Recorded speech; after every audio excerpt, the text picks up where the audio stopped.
Pittsburgh Steeler fans, what's going on? This is Jeff Hartman of BehindTheSteelCurtain.com with you for another episode of the Steelers Preview.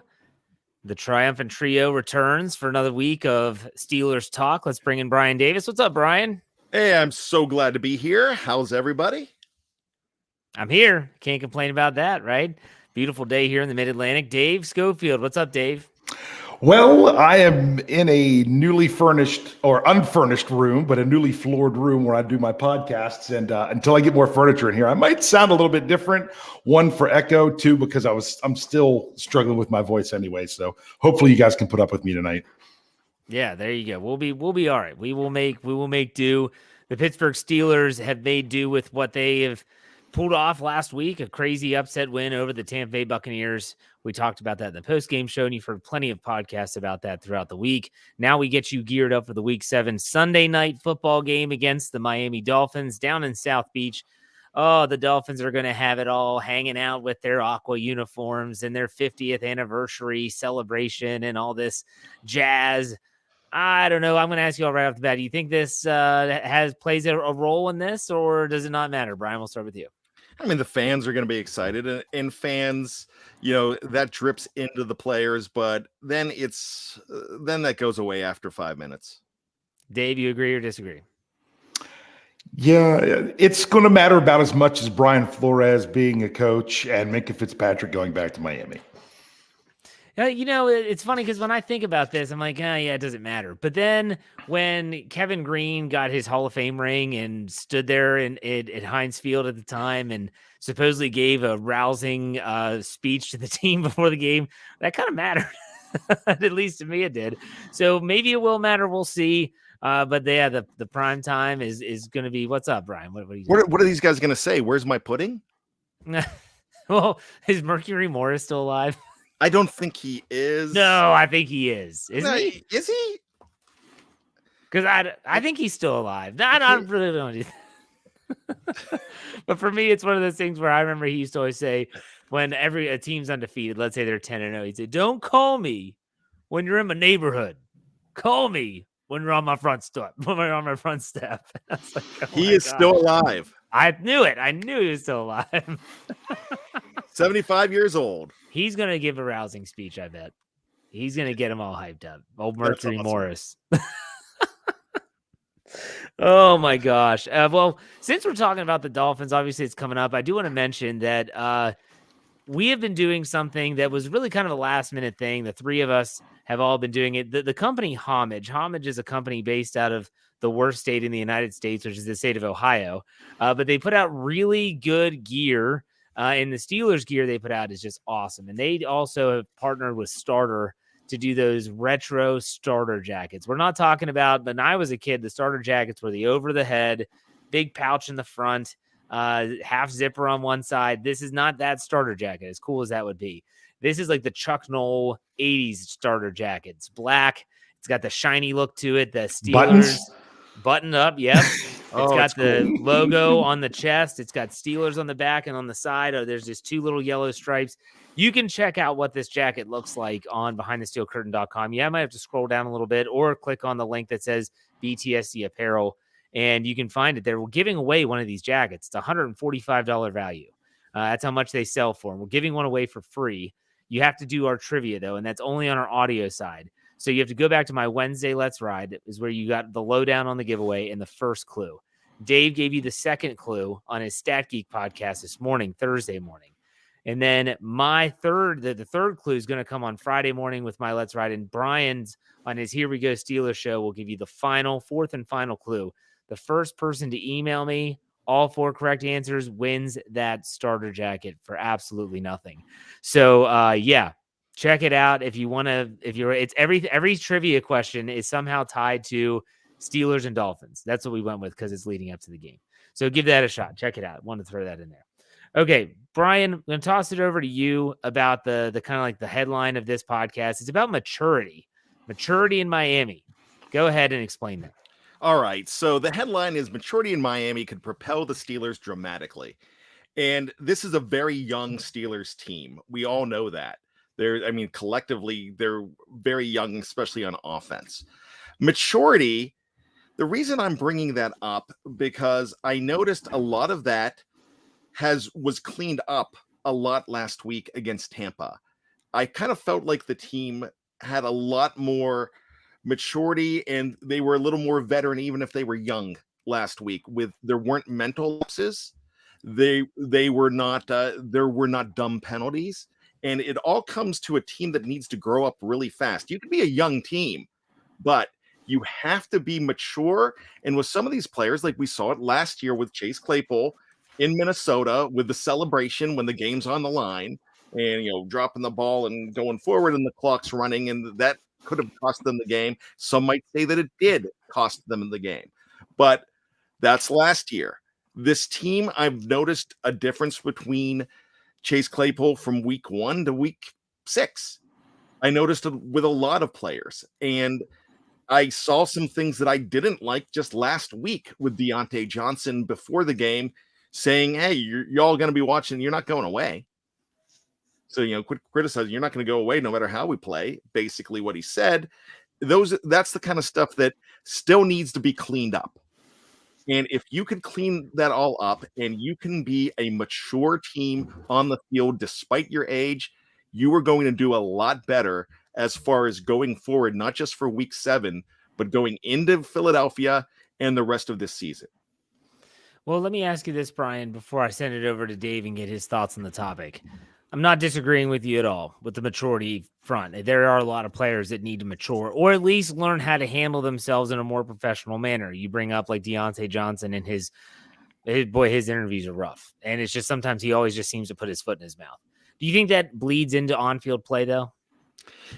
In some cases it does, because on the field, when you have that kind of attitude and stuff is happening on the field, you're having mental lapses, you're having dumb penalties, you're getting a stupid roughing penalty. Now, I'm not talking about James Daniels sticking up for his player. That's not a stupid, unnecessary roughness penalty. That's sticking up. That's a statement penalty. Don't have a problem with that. But just acting like you haven't been there and having a more mature kind of game. And I know I'm using that word a lot, but if you could raise your game and raise your maturity, your game is going to probably elevate. Dave, what are your thoughts on all this with the maturity aspect of the team heading down into South Beach? Well, when you get it handed to you as bad as you did in week 5, you kind of got to grow up or you're going to be in trouble. So it's kind of, I think the big loss to the Bills was a huge reality check for the team that, you might have lost some close games and you might have been right there with some of the others. But when you just get dominated like that, something's got to change. Something's got to change. So that's, to me, if you could build on what you did coming out of that game and continue to keep going with it is what's key. And the Steelers responded. I mean, that's what people need to realize is that the Steelers did respond, and they responded in a big way. But I kind of agree with Bryan in the fact that they have to keep it going. This can't be a one-game thing. This can't be, oh, wow, we beat Tampa Bay. That's a big win. And as it was written by Kyle Kreis of what Ian's talking about for the website, it was one of in the modern Steelers era. So that's the Cowher and Tomlin years. Was it not the biggest upset win in Steelers that time period? Isn't that what the article said, Dave? Correct me if I'm wrong. It's one of. I read all the. I don't remember what order they finished. I really don't. Well, he went in and added Chuck Noll, and it was Chuck Noll had one game that was the only home game that they were that big of underdogs and came back and won the game outright. Guys. When it came to a home game, the biggest one was that road game that was the first Cowher game. Yes, 92. Yeah. So, it was such a big win, and it was such a much-needed win. I think, though, just by hearing, we're talking about maturity, you add in all the stuff that's happening off the field, interviews, stuff like that. The more I listen to these players talk, and I listen to most of the player interviews that are put out there, whether it's on Twitter or on the actual Steelers app or Steelers website, no one is on their high horse right now, and I love that. I don't want to hear anyone talk about, look what we did last week. Everyone seems to be of the ilk that says it was just one game. It was just one game. Mike Tomlin said it's going to take more than one good performance to get that stench off us. And I agree. Now, the question is do you think they can go in and do that, Bryan? Do you see that maturity happening, or would you have to guess they're going to revert back to their previous ways? In my heart, I don't think they're going to. I think this is, kind of the narrative in the locker room. This is what Mike Tomlin's preaching. And I think it might be that same show, the latest, what Ian's talking about, when they said, when Mike Tomlin, I believe it's what they said, when Mike Tomlin comes out and says something, you hear 4 or 5 players reiterating that in their interviews. So that means his message is getting listened to. So I hope I'm crediting the right show. But when I'm talking about that, I think this is a team that is listening to Mike Tomlin. I don't think that there's a divide on this team like you could have thought there was a few weeks ago when you had people blaming Matt Canada and all that. I think that stuff's been addressed in the locker room. One thing that I love that Mike Tomlin said, I think that all this, I don't want to call it nonsense, but all this narrative being brought back up about something that happened 2 weeks ago after the Jets loss, but at halftime, the Trubisky and Deontay Johnson dust up. And by the way, I love Chase Clay's answer to it. He's like, I was in the bathroom. I don't know. But like bringing all that up, and then they bring it up in the press conference, and Mike Tomlin shut them down when they said that. He's like, even if they did get an argument, am I going to bring it out here in this environment? No, that's something you keep in the locker room. So if that's something that happened, if they got into a dust up, they got into a fight, whatever, that's kind of the stuff that needs to stay in the locker room, and they hash it out. Like I was joking last week with the, throwing all the baseball bats from Bull Durham into the shower and talking about shower shoes and all of this. That's kind of the stuff that this is a young team that can mature from the lead from their coach. And if they do that, yes, they're going to mature. And I think they could play well this week. I don't know if it was this show. I know I mentioned it on my Friday Let's Ride that I'm reading Bill Cowher's book, and it's really a good read. And it's for someone that, Bill Cowher was the coach of the Steelers for my youth. And I did not live where I remember. I was alive when Chuck Noll was still coaching. I don't remember those teams though. And he talked about losing a team. That's a common phrase, right? Oh, that coach has lost the team. And there were people saying this about Mike Tomlin in that 1-4 start, especially after Buffalo, especially when the report circulated that the two players, we're talking Deontay Johnson and Mitch Trubisky, were getting into it at halftime. And Cowher openly admits that it is real, that you can lose a team and the message gets lost. And it could be a bunch of different things. And you don't ever have just one switch that you say, oh, I lost the team, I just need to flip the switch. I got to be honest, I agree with what Bryan, you mentioned. I think it was what Ian's talking about, said, I don't think Mike Tomlin's lost this team.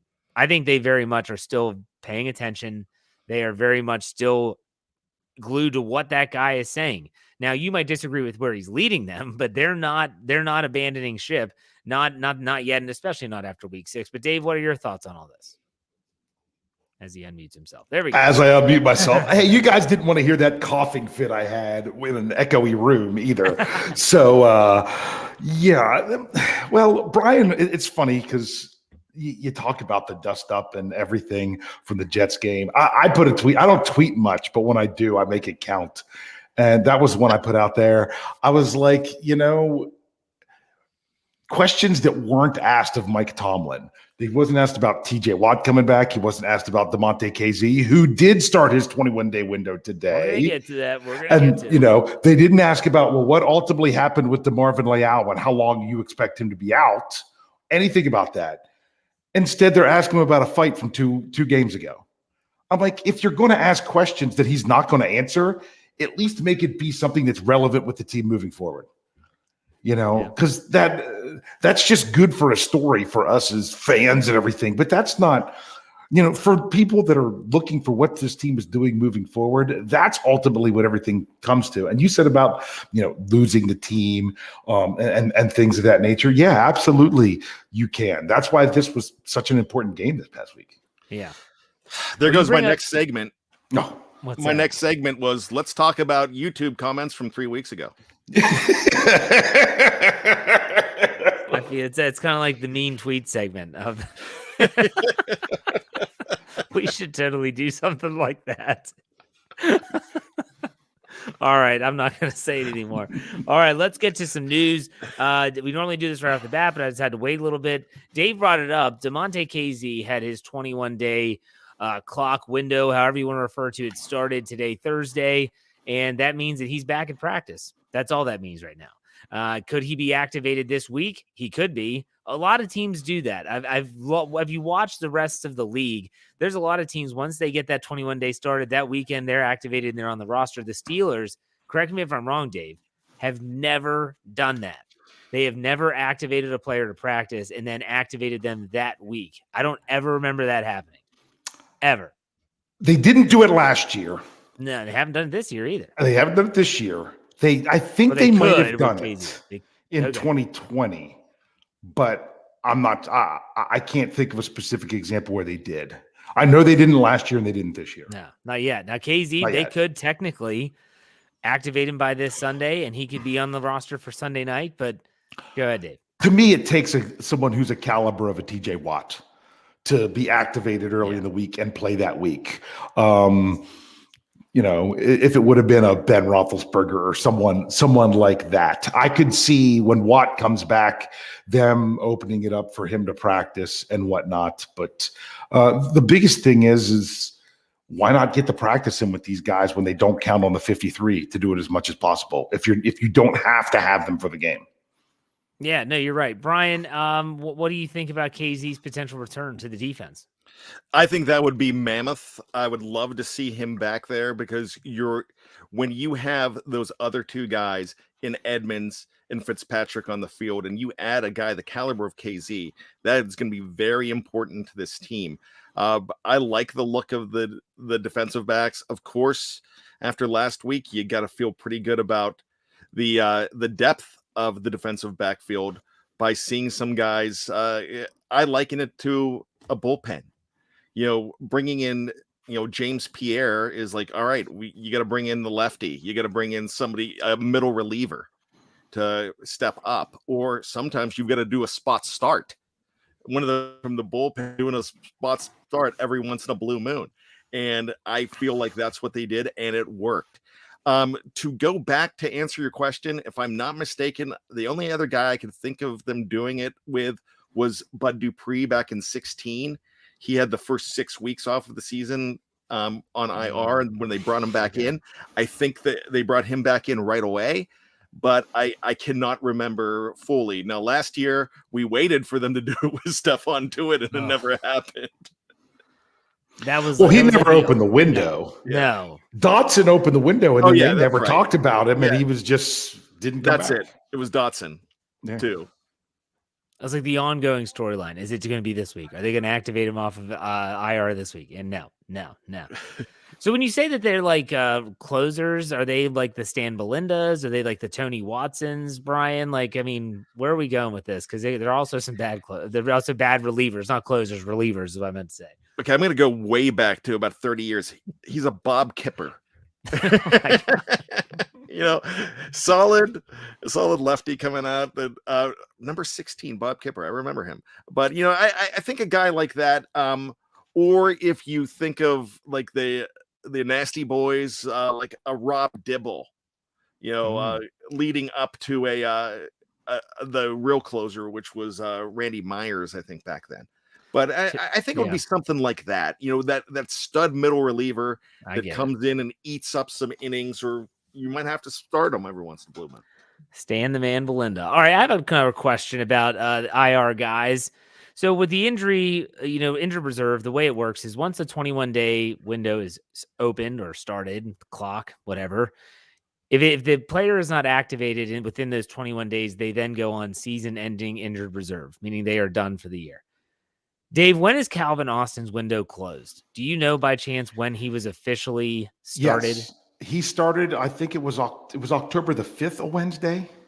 I don't know. I think it was. He basically has, I think it's to the 26th. It's next week. Whether it's Tuesday or Wednesday is a little bit up in the air because does day one count as day one, or is the next day one? You know what I mean? Yeah. So it's either next Tuesday or Wednesday. I assume it's Wednesday. They don't have to bring him up for this game, but they could.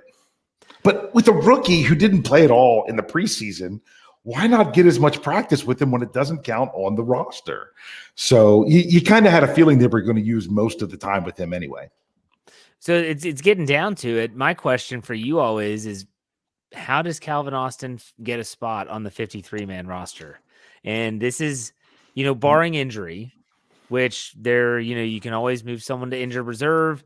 With Leal going to IR, that promoted Josh Jackson last week, I think, was the guy that got brought up. Mm-hmm. You could then just move, but how many receivers do you need on a roster? Can I give a bad answer before he says it? Because this is the kind of answer Bad would give. Well, apparently, most likely Chase Claypool's going to have to get his dip from somebody else. So that's what I expected Bryan to say. Says Gunner O. You can't read that. Yeah. But there you go. So you guys are both saying that it's a swap, just Gunner's gone, Calvin Austin's in. But that's why it might not be this week, because Sims has missed practice. We'll get to that.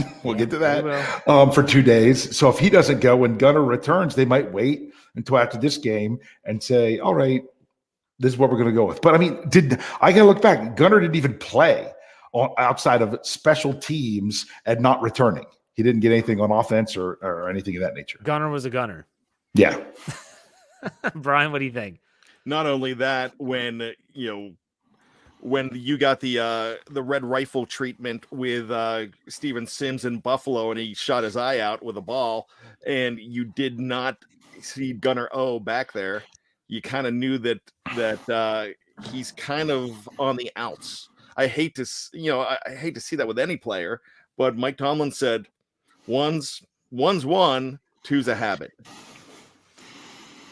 I just think it's a numbers game, and I just think you have to swap a receiver. And so if there's an injury and it's someone goes on IR to get someone off, you could release a Josh Jackson and you could promote Calvin Austin. But again, you don't need that many wide receivers. You don't need 8 receivers. They only use 3. Really, they only use 3.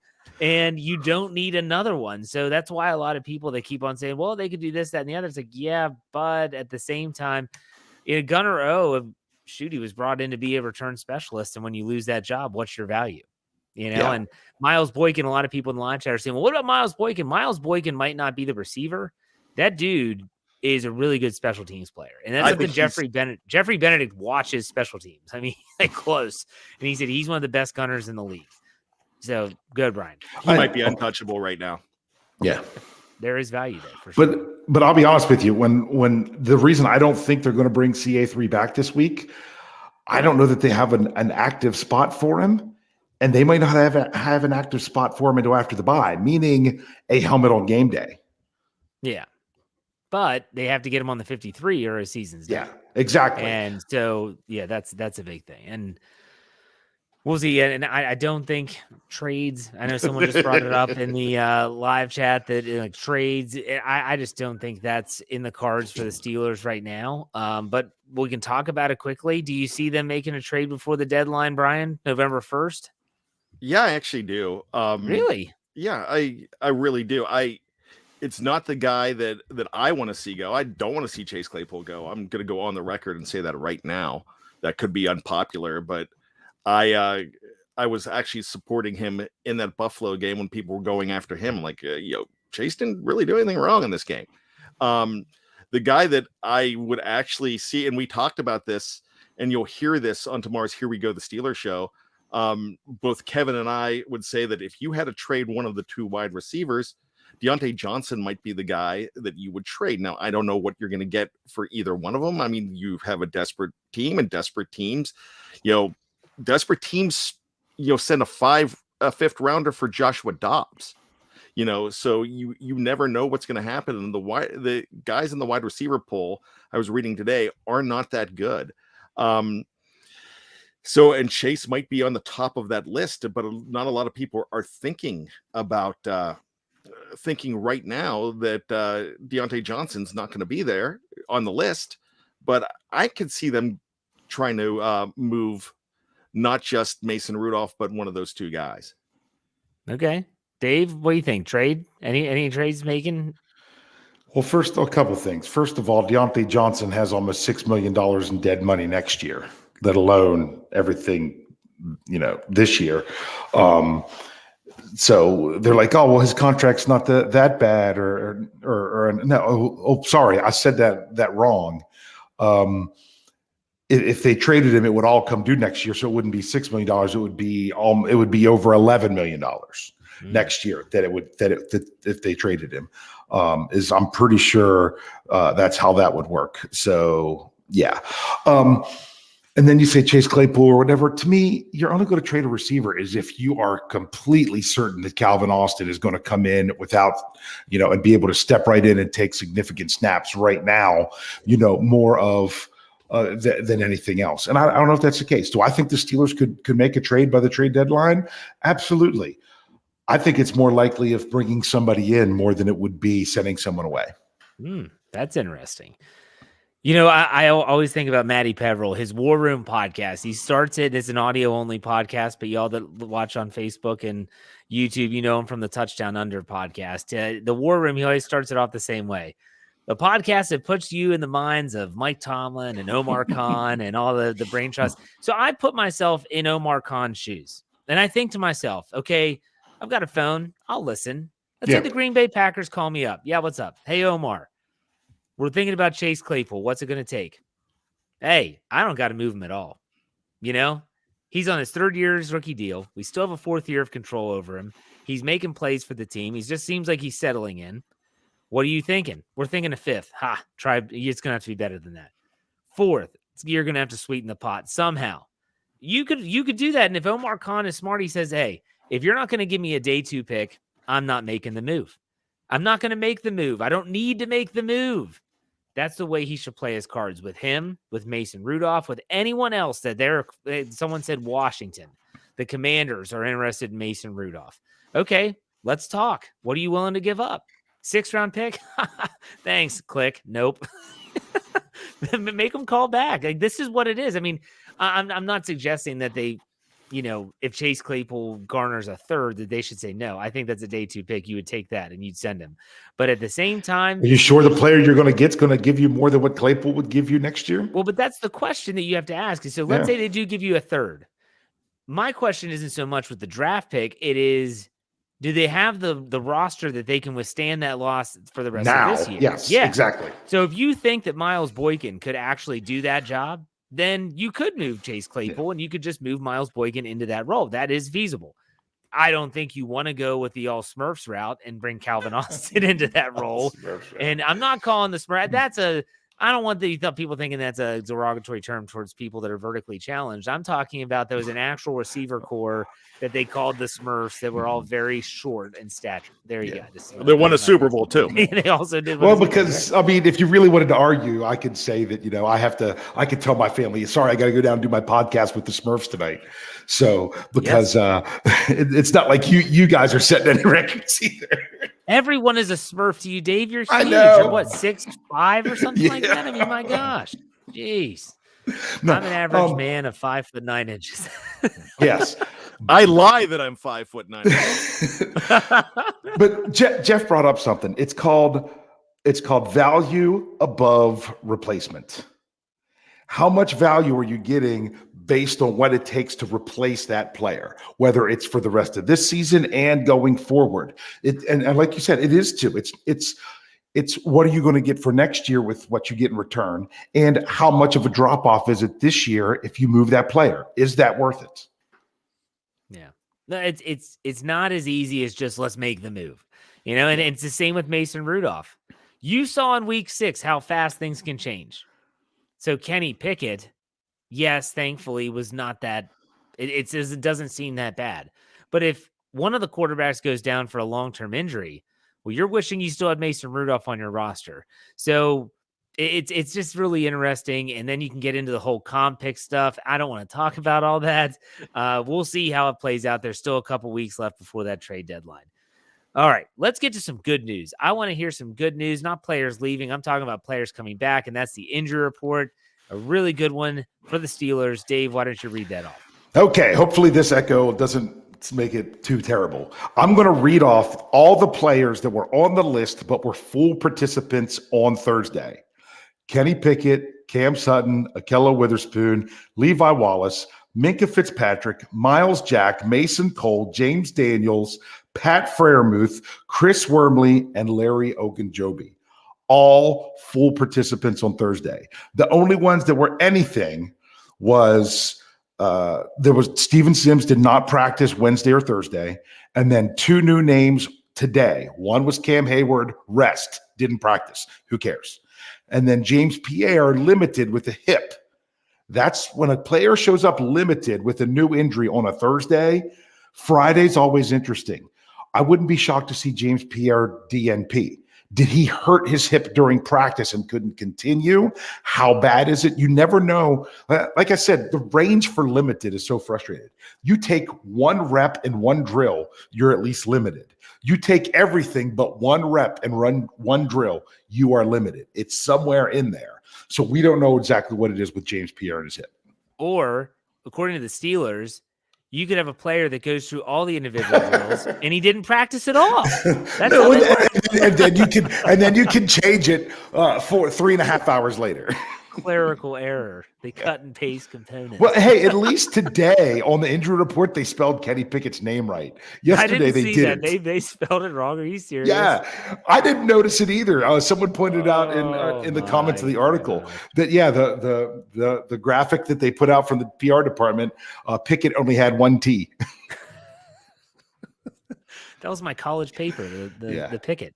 Yeah, the cut and paste component was the cut and paste component. Sometimes I hate this organization. Dave knows that. I say that like weekly. I hate this organization so much sometimes. Not the team, just the organization. All right. Bryan, which player are you most excited about getting back? Because there's a lot of players that are going to be back in the lineup in week 7 as it looks right now on Thursday night. What do you think? Do you have 3 hours? Because about a lot of these guys, of course, Minkah. Minkah's your guy on defense. I kind of feel like even though he doesn't have the microphone because he doesn't have that. He's not the captain. He's not calling plays. He doesn't have the green dot. But he's your Superman out there. He is the brains behind there, and also the engine too when TJ Watt's not out there. And that's apologies to Cam Hayward there too. But I think Minkah's that guy. On offense, yeah, I want to see Kenny Pickett come back if he's healthy. And it looks like he might. But I want to see how he continues to grow. The sad thing about the reason that I was upset about the injury so much, it wasn't because Mitch Trubisky was coming in, because I was fine with Mitch Trubisky coming in. I wanted to see if Kenny Pickett could put points on the board against Tampa Bay, and if he could have pulled out that win. Now, some of you say, no, he wouldn't have been able to. Now, we don't know. We don't know what would have happened. So that's kind of what I wanted to see. So I want to see him in prime time. I want to see him in Miami, and I want to see how he grows. There's a lot of fans out there. Now, Dave, I'm going to ask you the same question in a second, but I want to take a quick side here. There's a lot of fans, both Dolphins fans that are pissed off. There's Steeler fans that are concerned about Kenny Pickett's well-being. And hey, that's fine. The Dolphins fans are mad about Teddy Bridgewater, but I'm talking about their Steeler fans that are like, look, we see what's happened with Pat Freiermuth, 3 concussions in 2 years. It's scary. Yeah, you don't want to see anyone on a team that you root for, that you have a vested interest in, deal with any type of head injuries. Dave outlined it beautifully on his Stat Geek podcast Thursday morning about how the Steelers are following the protocol. They are not cutting corners. They are not trying to weasel Kenny Pickett back into the lineup. So, Dave, I want to give you a second here, obviously more than a second, but to kind of illustrate what you learned as you read through the protocol and what the Steelers are doing and how it is what the NFL wants them to do. Okay, well, if any of you saw me have a weird reaction a couple minutes ago, it's because I just looked and saw that the Penguins are now up 6-0. Sorry. Now, as he comes through the protocol, there is it says it right in the document that they did that was updated in October. I think it was October 8th. I said the right date on my podcast on Stat Geek. That it says no two concussions are the same. there's a wide variety of things here. And there's also so many other factors that are involved with everything. And this was another thing that I just got to thinking about this more and more and more. I mean, if a player is taking medication for something that could possibly mask their symptoms, then they have to keep them and monitor them even longer to make sure that, they're always erring on the side of caution. And it was very thorough how everything was laid out in the game day principles. And there are 5 phases to go through as you come out. But the thing is, Kenny didn't have to be all the way into phase 5 in order to practice yesterday. Now, he probably did in order to be today, but if he practiced yesterday in phase 4 and everything was fine, then he should have moved to phase 5. So it all depends on what you're doing, what your position is. Think about a kicker.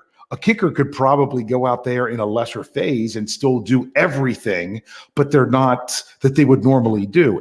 Everything is so different based on the symptoms. They have to take written tests. They have to then, once they've realized that the light sensitivity thing isn't an issue, then they have to take electronic tests. They have to take baseline tests in the preseason. So they have a baseline for every player of what they should be doing so they can judge it. They even then adjust it based on any diagnosed learning disability of the player. This is thorough stuff. So trust me. And like Coach Tomlin said, this was my favorite.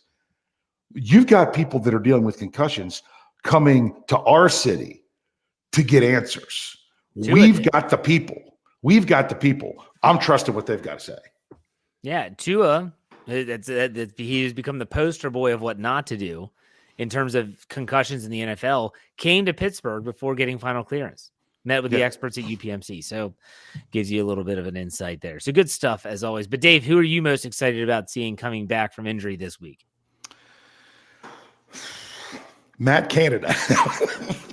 Coming back? Is he hurt? No. I hope he is, because that would explain some things. No, that's not who I'm just saying. There's a fact here. What I'm going to say is this. I wonder if Matt Canada can learn a lesson and realize, okay, Chase Claypool, he did pretty good when he's in the middle of the field.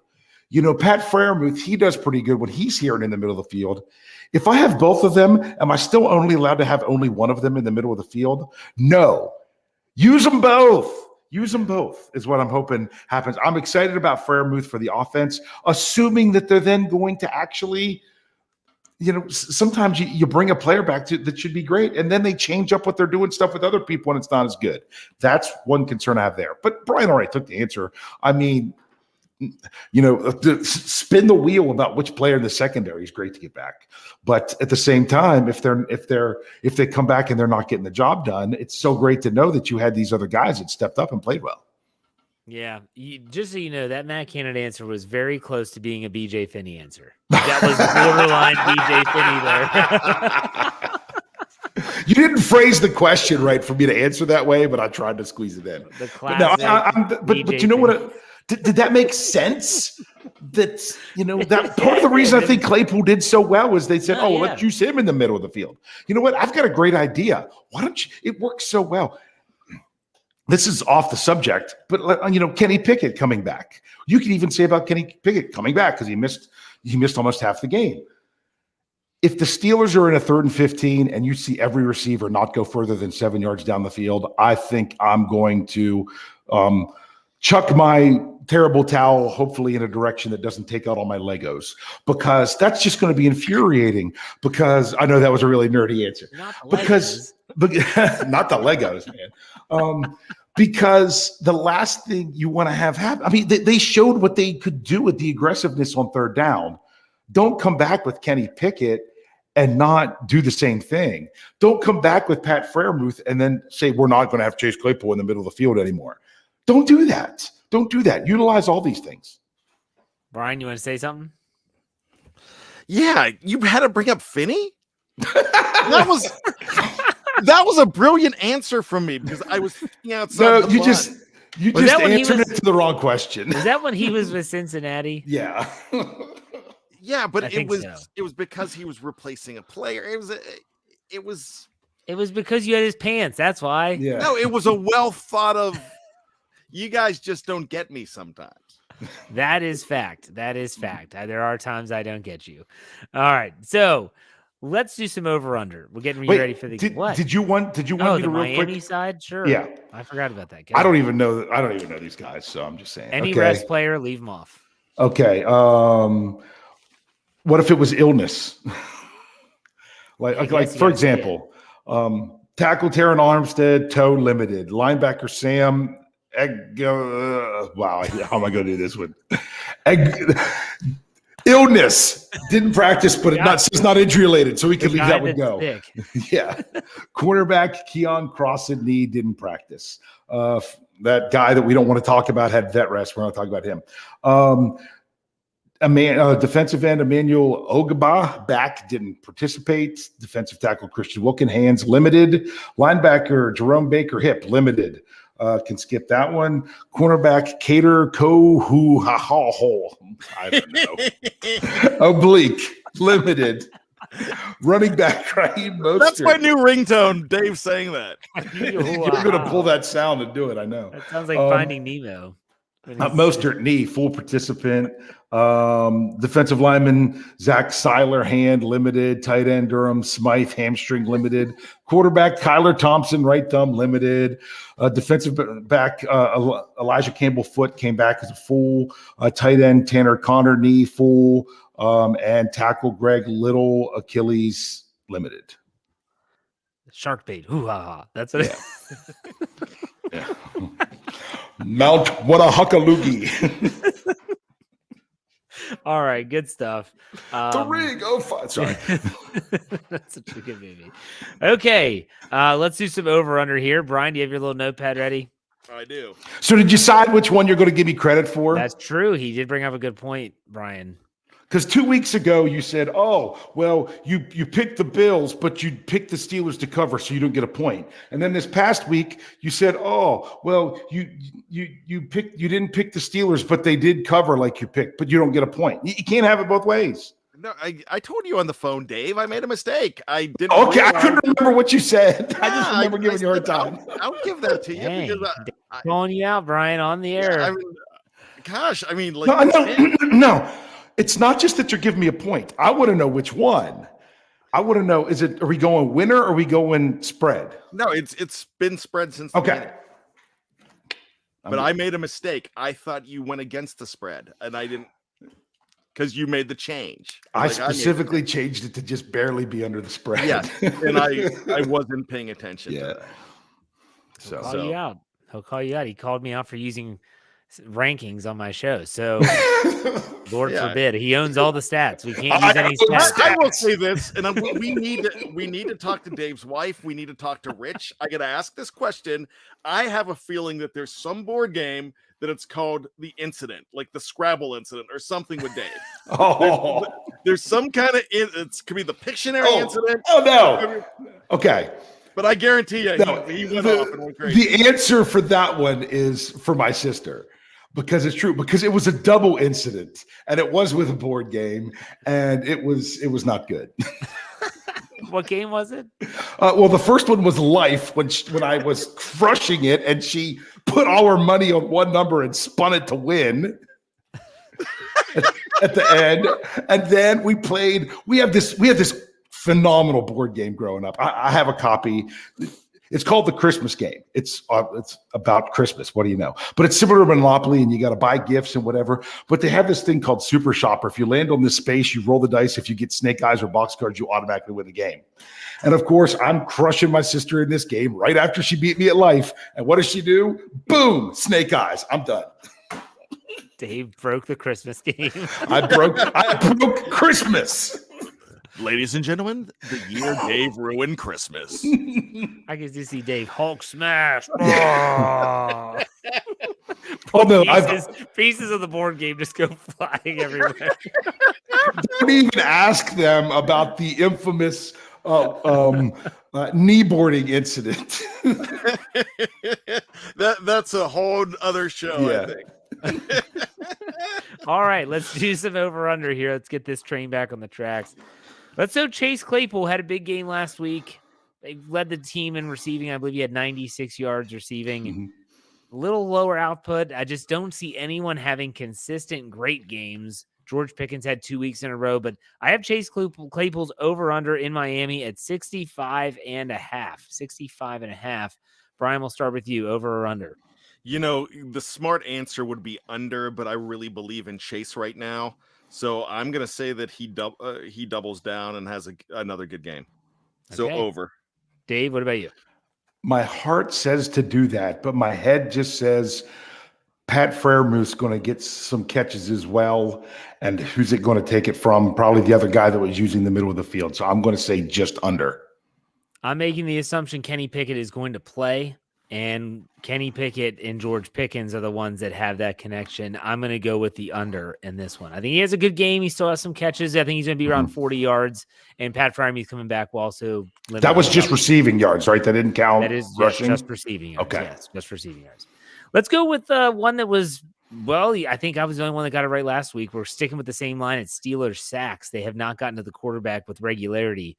The Steelers got 2 last week of Tom Brady. I have the line at 1.5. I'm keeping it at 1.5 this week. Over under Steelers sacks of, I guess, 2-0 or whoever they put out there at any time. 1.5. Bryan, over under. I'm actually going to go over this week. I got bit by thinking that they weren't going to get any last week. So, Dave? Yeah, I'm going over again. Sorry, as well. Okay. It's not again. I went under last week. I screwed that one up, but no, I'm going over. I'm going over, but I'm just going to go with 2. I'm not going for a crazy. I would love a crazy output like they had in week 1 somehow. And remember, that wasn't all TJ Watt. He only had 1 of those sacks, but I'm not sure if I see that happening. I'm just still going to go with the over. Maybe they're figuring it out.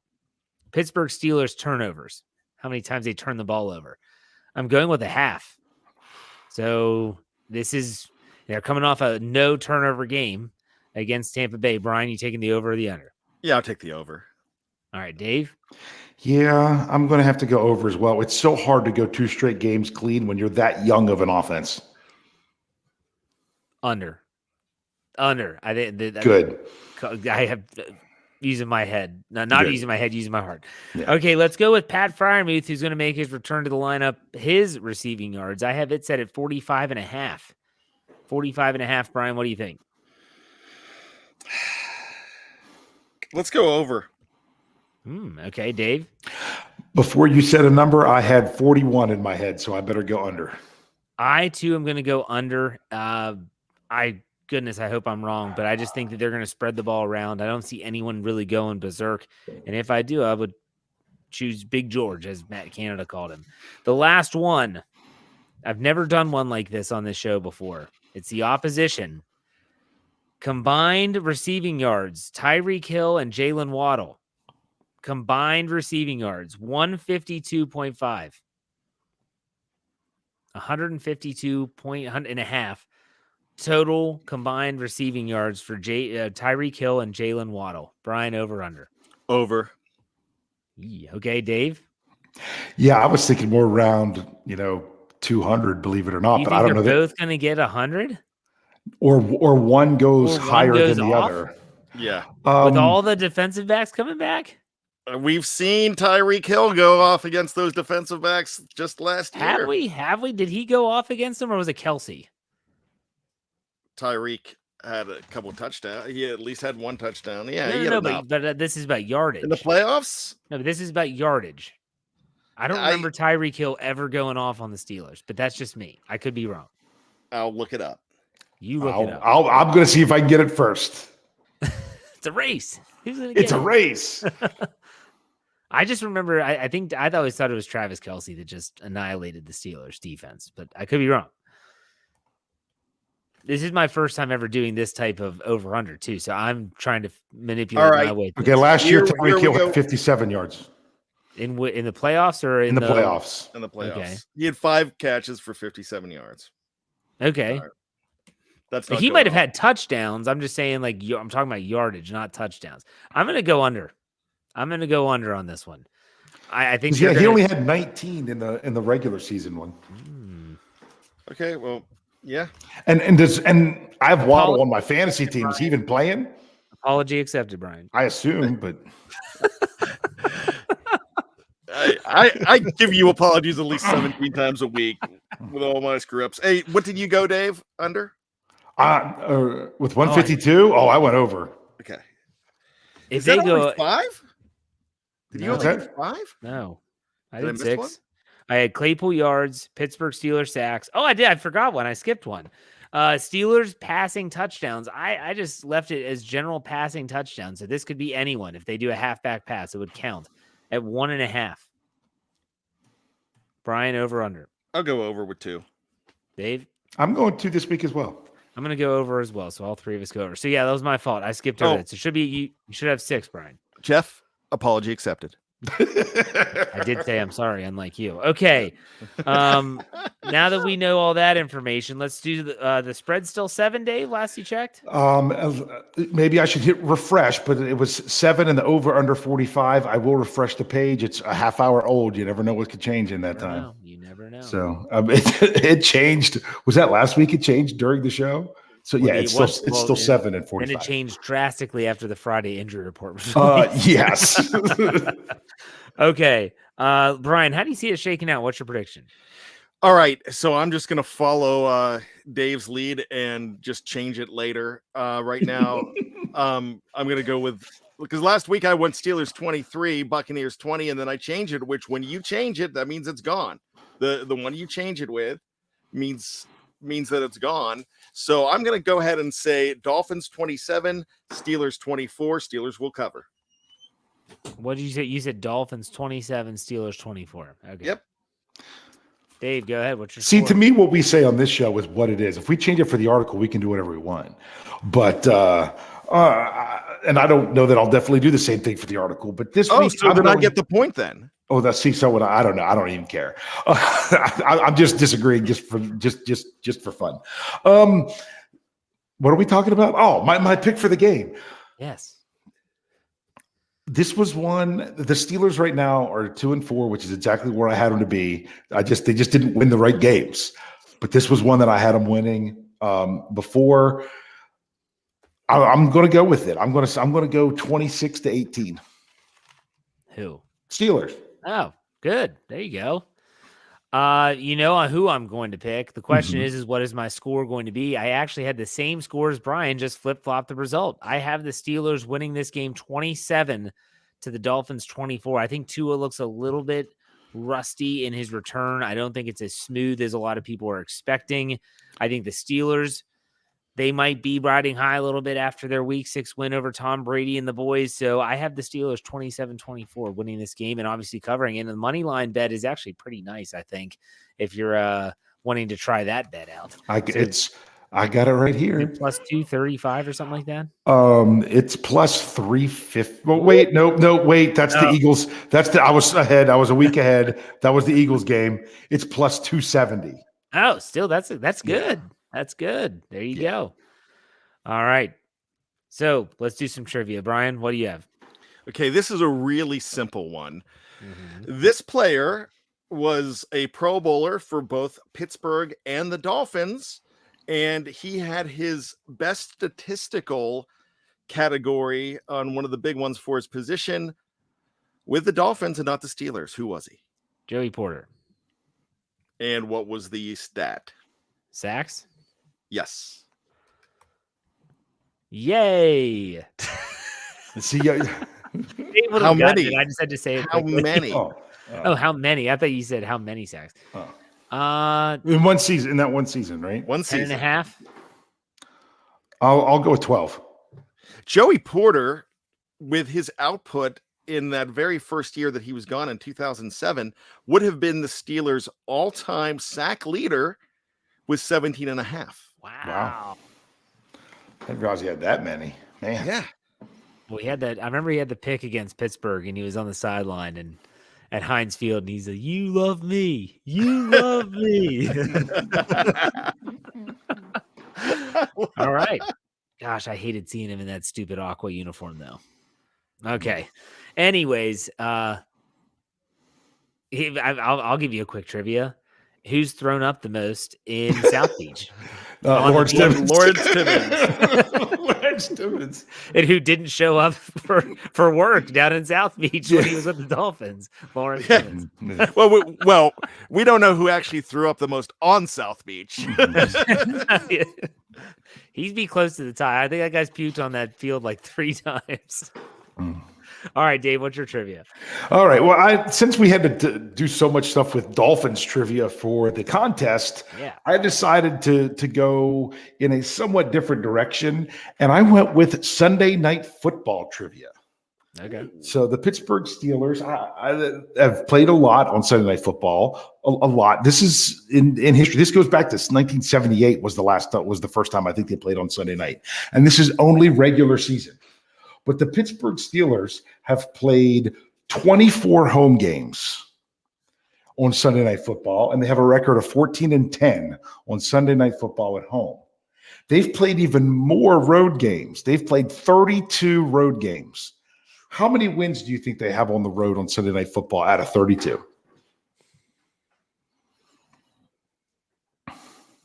I'm going to go 10. I was actually thinking 20. I think they have a pretty good Sunday night record, but I could be wrong. They are 16-16 on the road on Sunday Night Football all time. Wow. Now, if you go with the Mike Tomlin era, which is 2007, half the games have been since 2007 on the road, Sunday Night Football, 16 times. What's the record under Tomlin? 10 wins. 6-10. If we go closest without going over, it's Jeff. They're 9-7 on the road on Sunday Night Football. Nice. Mike Tomlin. And the last time they won on the road on Sunday Night Football. Was that down in L.A. in 2000? Who was the quarterback? It was Duck Hodges. Yeah. That was the first start of one Devlin Duck Hodges. And that wasn't that was the infamous "he didn't kill us" game. That wasn't SoFi Stadium. That was that other field they played in for a year. That was the soccer stadium. Yeah. Was that the Rickroll game? Yes. Yeah. So, hey, I have a quick question, though. Bryan, whatever happened to your cards that we did of the players where you go through and the questions that's kind are of tough to get easy? They're right here. That's kind of an off-season thing. Oh, okay. I just wasn't sure. And I have something like that for you after the show that's a music one that I'm going to have to do. We went through a lot of them. So yeah, I'm just going to go ahead. I'll redo that in the off season because I like talking about the games coming up. Now, Jeff brought up the Lawrence Timmons stuff. You brought up Duck. I just got to bring this up real quick. We're talking about that game in Los Angeles with the Chargers. Whose last game was that as a Pittsburgh Steeler? Whose last game was that game in Final LA? game as a Pittsburgh Steeler was that game. 2019. I'm trying to think because it was a. All right, you know what? I think I might have screwed that up. So disregard that question. When you said 2019, I was thinking I thought it was Stephon Tuitt's last game, but it can't be. So no, because he played in 2020. Yes, he played in 2020. Yeah, I thought he was done. I mean, I thought that was his last game. So that was his last game for that season, though, right? Yes. Yeah. He had a good 2020. Yeah, I screwed that whole thing up. So we'll just. Well, because I was thinking, I was like, wait, LeGarrette Blount was in Tennessee. That wasn't in LA. Yeah. And that wasn't 2019. That was earlier than that. Anyways, let's do some final thoughts, shall we, Bryan? Redeem yourself. Go ahead. I never redeem myself with final thoughts unless I make them sappy. But now, hey, you know what? This has been a really interesting week because a lot of people are coming back. And there's a lot of excitement. I've noticed that there's some excitement with the Pittsburgh Steelers. And the big question is, can they keep it going? Is this just an aberration?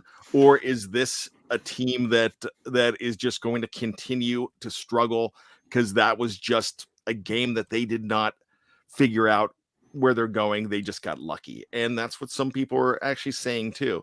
So you're going to find out a lot about a team that's going on the road, that only has in the Mike Tomlin era. I put the stat together a little bit earlier in the week. Who's 9-7 on the road. Sorry. I told Dave's thunder there. No, I mean, but it's all right. They don't do that well on the road, and as of late, they haven't done that well on the road on Sunday Night Football. And so there's a lot against this team, but you think about it, you're going to find out the measure of the hearts in the chest of this team with the outcome of this game. So this is going to be a real fun one to watch. So keep it here on BTSC for all of your Pittsburgh Steelers needs as we lead up to what's going to be, I think, a fantastic game. All right, Dave, final thoughts? Yeah, sometimes when you're missing some players and you play through that adversity and you play well, then they come back and you have a tendency to lean on them more. And that's the task for the coaching staff this week is to, hey, just because Minka's back there, you already showed what you can do without Minka. So now you've got to make those plays as well. Oh, just because you didn't have Pat Fairmouth in the tight end room, that doesn't mean that this, that, or the other thing's not going to happen. You can't completely just say, oh, well, they're back, it's better. That's it, and that this will automatically be a better team because their better players are back. That's something that the Steelers hopefully later this season are going to have to be careful with TJ Watt as well. That mentality, that's something you've got to work through. You've got to overcome. You've got to coach around it. This team's got to go down there and under the lights. Hey, you beat Tom Brady. Everyone, a lot of people were paying attention. Not nearly as many people because that game wasn't very widespread because the Steelers were very good. Okay, you took down Tom Brady last week. Now the lights are on you. See if you can back it up and do it again. All right, good stuff. The post-game show is going to be Dave, and who is Bryan? Are you joining Dave? Yeah, I will. I most likely, right now I think I am. I'm 50-50. We just got to see if I get through the idiot protocol. The idiot protocol. That can take weeks. Yeah. Yeah, I know. He's only on phase 2. Yeah. I had a rough show tonight with my knowledge. Hasn't done enough work on the treadmill. But it's going to be a hamster treadmill. That's a different protocol. All right. They're going to be there. I'm not going to be on the post-game show this week. I have to get my Let's Ride ready for the next morning. So make sure you all are checking them out and check out all of our podcasts wherever you get them. But we'll be back next week to get you ready for that final game before the bye week against the Philadelphia Eagles. Steelers haven't won there since the Civil War, so that's going to be exciting. So make sure that's not true, by the way. I don't want anyone going to work tomorrow saying, "Oh, they haven't won there since the Civil War." That is a joke. So, okay, Dave, why don't you echo us out of here? Well, it's not just the echo. I don't have a voice. So you ready? Hey, hey, hey, hey, hey. See ya.